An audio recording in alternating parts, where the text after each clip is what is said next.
Before Lionel Messi lifted the World Cup for Argentina, Argentina almost lost him without even knowing his name. Spain had already found him. Argentina hadn't.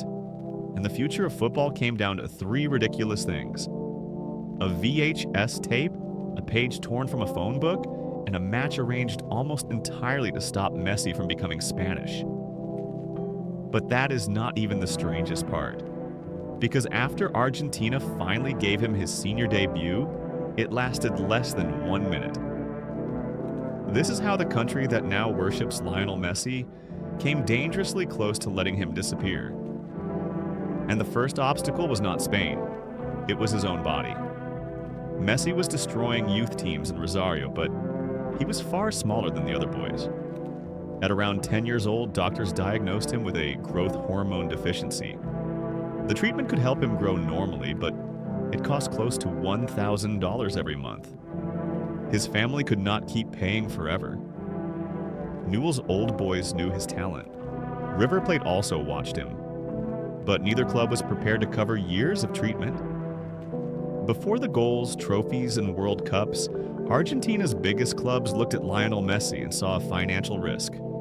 So at 13, Messi and his father crossed the Atlantic for a trial with Barcelona. On the pitch, the answer looked obvious.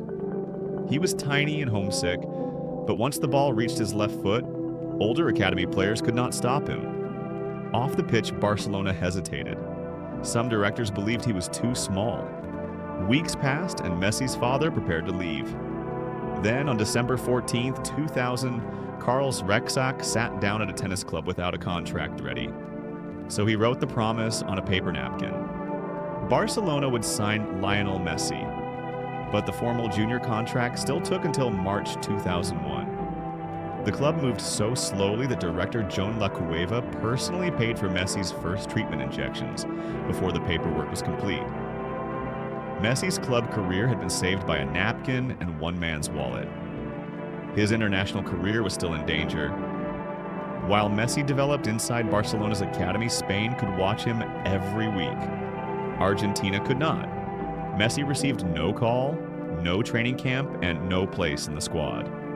Argentina even went to the 2003 Under-20 World Cup without him. Spain saw the opportunity. Its federation approached him about representing the country where he was being developed. Years later, Spain's World Cup winning coach, Vicente del Bosque, confirmed there had been an attempt to persuade Messi to choose Spain.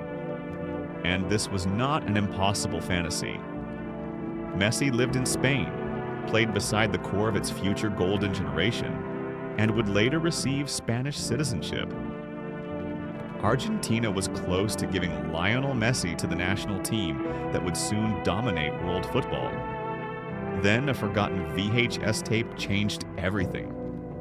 In 2003, footage of Messi's goals reached members of Argentina's coaching staff at a Barcelona hotel.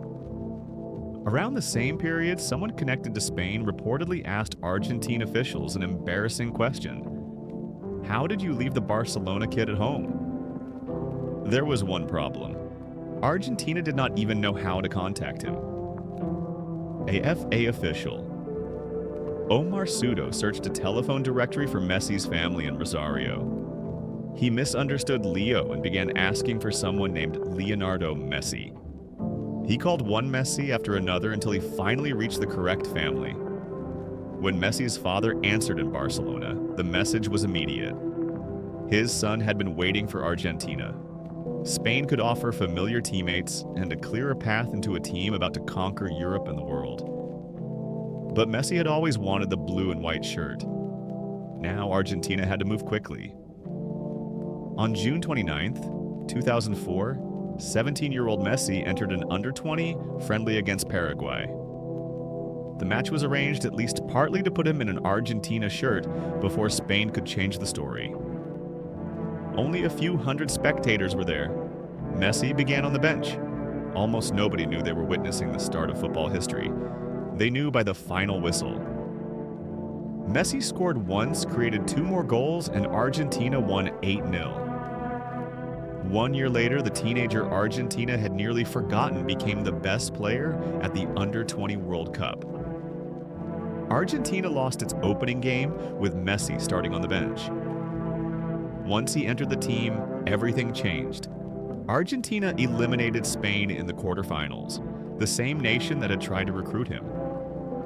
Messi then scored against Brazil and helped create the late winner in the semifinal. Against Nigeria in the final, he scored both of Argentina's goals. World champion, 6 goals. Golden boot, golden ball. The player Argentina had struggled to find had just carried them to a world title. Surely the danger was over. Except his first night with the senior team became a disaster. Against Hungary in August 2005, Messi came off the bench for his debut. A defender grabbed him. Messi swung an arm while trying to escape. The referee showed him a red card. His senior Argentina career had lasted less than a minute. It sounds impossible now. The same player who would eventually carry Argentina to World Cup glory began with rejection, medical uncertainty, a forgotten tape, and a red card before he had really played. Nothing about Messi's Argentina story was guaranteed. Remove the napkin and Barcelona may never sign him. Remove the VHS tape and Argentina may never make the call. Change one phone number, delay one friendly, accept one Spanish invitation, and football history splits in two. In another timeline, Messi wears red beside Xavi and Iniesta, while Argentina wonders how the greatest footballer born in Rosario became a Spanish legend. Instead, a forgotten tape reached a hotel. A phone call reached his father, and a boy who had been ignored finally received the shirt he had always wanted. Argentina did not discover Lionel Messi early. They discovered him just in time.